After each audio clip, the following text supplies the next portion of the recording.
જિલ્લાના 4 સ્થળોએથી શંકાસ્પદ ભંગારનો જથ્થો ઝડપાયો.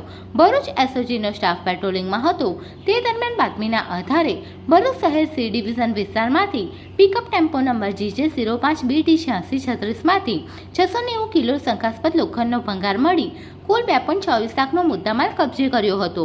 જ્યારે સી ડિવિઝન વિસ્તારમાંથી અન્ય આઈસર ટેમ્પો નંબર GJ16X6040 માંથી 3790 કિલો શંકાસ્પદ લોખંડનો ભંગાર મળી કુલ 4.32 લાખનો મુદ્દામાલ કબજે કર્યો હતો. તો આવી જ રીતે ભરૂચ એસઓજીએ છોટા હાથી ટેમ્પો નંબર GJ16W5781 માંથી 310 કિલો લોખંડ મળી કુલ 2.10 લાખનો મુદ્દામાલ ઝડપી પાડ્યો હતો.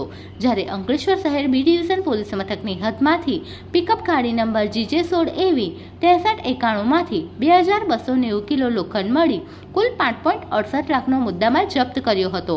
આમ પોલીસે 4 સ્થળોએથી કુલ 14.32 લાખનો મુદ્દામાલ કબજે કરી ભરૂચના સફારી કન્સ્ટ્રક્શન ઓફિસની બાજુમાં રહેતો અમિતકુમાર શ્યામબલી વર્મા, હાસીન યાકુબ કરોડિયા તેમજ લાડુલાલ તેજમલજી કુપાવત તેમજ ચંદ્રશેખર માનસિંહ વર્માને ઝડપી પાડી વધુ તપાસ હાથ ધરી હતી. Subscribe now and press the bell icon. Never miss an update.